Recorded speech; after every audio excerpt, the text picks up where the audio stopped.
नमस्कार दोस्तों, आप सभी का स्वागत है हमारे YouTube चैनल में।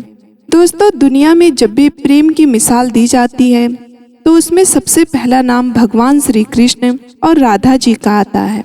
धार्मिक ग्रंथों के मुताबिक श्री कृष्ण को अपार प्रेम का प्रतीक माना जाता है और पुराणों के अनुसार ऐसा बताया जाता है कि श्री कृष्ण की 16,108 रानियां थीं, जिनमें से रुक्मिणी और सत्यभामा उनकी सबसे मनपसंद रानियां थीं। इसके अलावा यह भी बताया जाता है कि श्री कृष्ण अपने बचपन में गोपियों के साथ गोकुल में रास लीलाएं किया करते थे, जिनकी कहानियां आज भी सबसे ज्यादा मशहूर हैं। लेकिन दोस्तों, क्या आपको यह पता है कि सभी को प्रेम सिखाने वाले श्री कृष्ण का नाम आज भी केवल और केवल राधा जी के साथ ही क्यों लिया जाता है?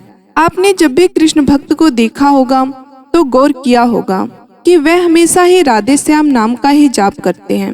इस दुनिया में जब भी श्री कृष्ण और राधा जी के प्रेम का कहीं जिक्र किया जाता है तो सभी के मन में अक्सर यह सवाल उठता है कि जब आखिर श्री कृष्ण और राधा जी के बीच इतना अधिक प्रेम था तो इन दोनों ने आपस में विवाह क्यों नहीं किया? दोस्तों, अगर आप भी जानना चाहते हैं कि श्री कृष्ण और राधा जी का विवाह किन कारणों से नहीं हो पाया तो बने रहिए हमारे साथ वीडियो के एंड तक। नमस्कार मित्रों, स्वागत है आपका आज के इस नई वीडियो में।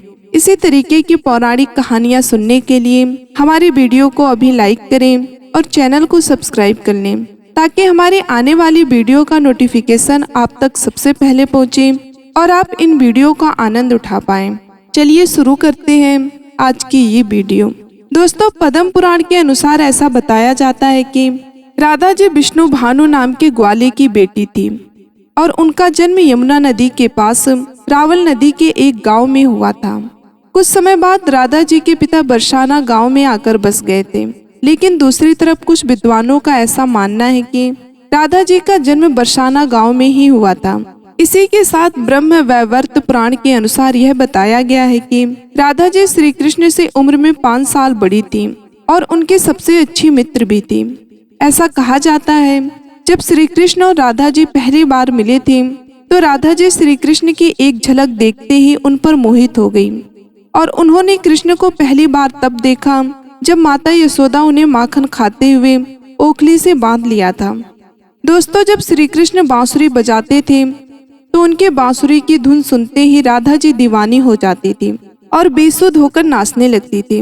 इसके साथ साथ यह बताया जाता है कि राधा जी श्री कृष्ण की बांसुरी की धुन में इतनी खो जाती थी कि उन्हें अपने घर का भी ध्यान नहीं रहता था, जिस वजह से समाज के लोगों ने राधा जी को ताने मारना चालू कर दिया और इसी बात को लेकर राधा जी के घर वालों ने उनका घर से निकलना भी बंद कर दिया था।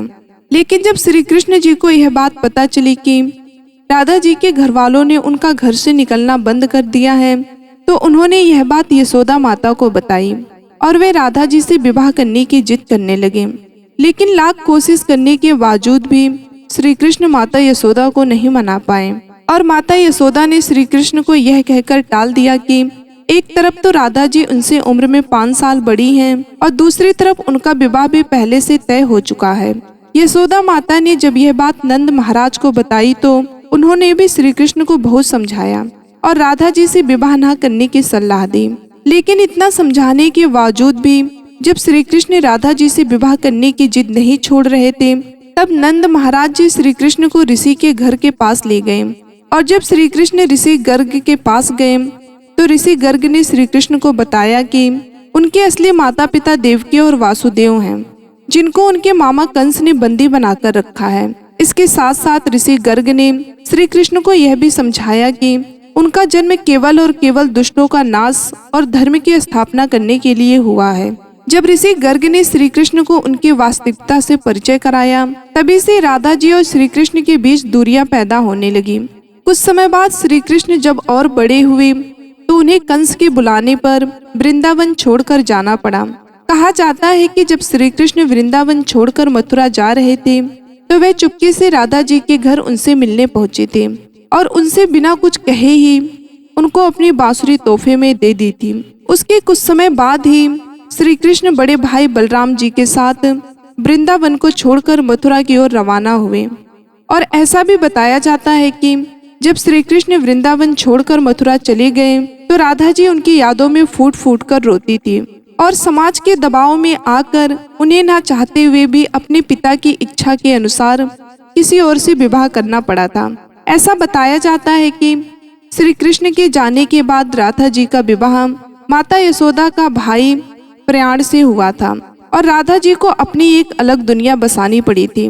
राधा जी का विवाह होने के बावजूद भी जब श्री कृष्ण की याद आती थी तो वह अक्सर बांसुरी बजाकर उनकी यादों में लीन हो जाया करती थी। वैसे दोस्तों, श्री कृष्ण और राधा जी का विवाह न होने के पीछे दो कथाएं और भी प्रचलित हैं, जिसमें पहली कथा के अनुसार यह बताया जाता है कि ऋषि शुक्लाचार्य भगवान विष्णु से भी ज्यादा ज्ञानी थे, लेकिन उसके बावजूद भी देवराज इंद्र शुक्लाचार्य के बजाय भगवान विष्णु को अपना गुरु बना लिए थे। जब शुक्लाचार्य ने यह सब अपनी आंखों से देखा तो उन्होंने इसे अपना अपमान समझकर असुरों को शिक्षा देनी शुरू कर दी थी और वो असुरों के गुरु बन गए। शुक्राचार्य ने देवराज इंद्र से अपने अपमान का बदला लेने के लिए ठानी। देवताओं को दबा मारता का वरदान मिला हुआ था, लेकिन राक्षसों को ऐसा कोई वरदान प्राप्त नहीं था। इसी वजह से राक्षस कभी भी देवताओं से नहीं जीत पाते थे। इस समस्या को सुलझाने के लिए असुर गुरु शुक्राचार्य ने भगवान शिव की घोर तपस्या की और उन्हें प्रसन्न किया। इसी के साथ साथ शुक्राचार्य ने भगवान शिव को अपना गुरु बना लिया।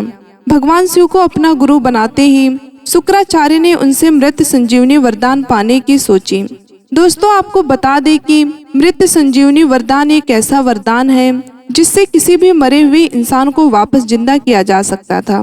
मृत संजीवनी वरदान के लिए जब शुक्राचार्य भगवान शिव की तपस्या करने जा रहे थे तो उन्होंने सभी राक्षसों को अपने माता पिता ऋषि भृंगु और काव्या माता की कुटिया में रहने के लिए कहा, ताकि उनके होते हुए कोई भी देवता राक्षसों को नुकसान ना पहुंचा सके। जब देवराज इंद्र को यह बात पता चली तो उन्होंने इस कुटिया पर हमला कर दिया और हमला होते ही काव्या माता ने अपनी शक्तियों से एक ऐसा कवच बनाया जिसमें कि कोई भी देवता किसी राक्षस को नुकसान ना पहुंचा सके और इसी तरह से सभी देवता राक्षसों से हारने लगे। यह सब देखते हुए भगवान विष्णु ने देवताओं की मदद करने के लिए अपने सुदर्शन चक्र से काव्या माता का सिर धड़ से अलग कर दिया। हालांकि ऋषि भृंगु ने अपनी पत्नी यानी कि काव्यामती को कामधेनु गाय की मदद से वापस जिंदा तो कर लिया, लेकिन इसके साथ साथ उन्होंने भगवान विष्णु को यह श्राप दिया कि उन्हें इस धरती पर जन्म लेकर पत्नी वियोग सहना पड़ेगा। और मित्रों, बताया जाता है कि ऋषि भृंगु के द्वारा दिए गए श्राप की वजह से श्री कृष्ण जी का विवाह राधा से नहीं हो पाया था। ऐसा इसलिए क्योंकि भगवान विष्णु ने ही श्री कृष्ण के अवतार में इस धरती पर जन्म लिया था। अब दोस्तों, श्री कृष्ण और राधा जी का विवाह न होने के पीछे एक और कथा भी काफी ज्यादा प्रचलित है, जिसके मुताबिक ऐसा बताया जाता है कि एक बार देव ऋषि नारद को यह घमंड हो गया था कि खुद कामदेव भी उनकी तपस्या और ब्रह्मचर्य को नहीं तोड़ सकते। यह सब देखते हुए भगवान विष्णु ने सोचा कि क्यों न देव ऋषि नारद का यह घमंड तोड़ा जाए। और जब देव ऋषि नारद एक बार रास्ते में कहीं जा रहे थे तो उन्हें एक बहुत ही सुंदर नगर दिखाई दिया, जहाँ माता लक्ष्मी के स्वयंवर का आयोजन किया जा रहा था। तब नारद मुनि उस नगर में गए और वे माता लक्ष्मी की एक झलक देखते ही वे उन पर मोहित हो गए। लक्ष्मी जी के रूप और सुंदरता को देखकर देव ऋषि नारद का ब्रह्मचर्य तो भंग हो ही चुका था।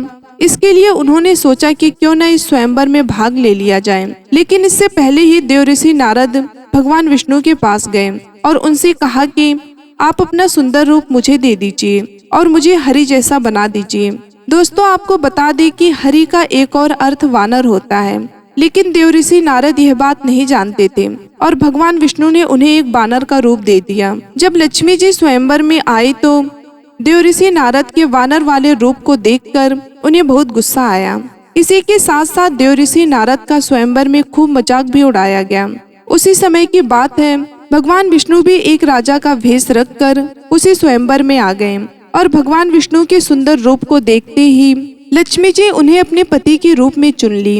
यह सब देखकर स्वयंवर में बैठे सभी लोग देव ऋषि नारद की और भी ज्यादा हंसी उड़ाने लगे और उन्हें कहा कि पहले जाकर अपना रूप तो देखो। जब देव ऋषि नारद ने शीशे में जाकर अपना रूप देखा तो उन्हें अपना वानर वाला रूप देखकर बहुत गुस्सा आया। इसी के साथ साथ देव ऋषि नारद भगवान विष्णु को भला बुरा कहने लगे और उन्हें श्राप दिया कि जिस तरह से मैं स्त्री वियोग में तड़प रहा हूँ, उसी तरह तुम्हें भी अपने हर जन्म में स्त्री वियोग सहना पड़ेगा। लेकिन इसके कुछ समय बाद नारद मुनि को अपनी गलतियों का एहसास हुआ और उन्होंने भगवान विष्णु से इस बात के लिए क्षमा मांगी। इसके बाद भगवान विष्णु ने नारद मुनि को क्षमा करते हुए बताया कि यह सब तो उनकी ही माया थी। वैसे दोस्तों कमेंट करके बताइएगा कि आपको क्या लगता है, इनमें से किस श्राप के कारण श्री कृष्ण और राधा जी का विवाह नहीं हो पाया। दोस्तों आज की वीडियो में बस इतना ही। मिलते हैं अगली वीडियो में, तब तक अपना ख्याल रखना। धन्यवाद। जय श्री राम, जय श्री श्याम।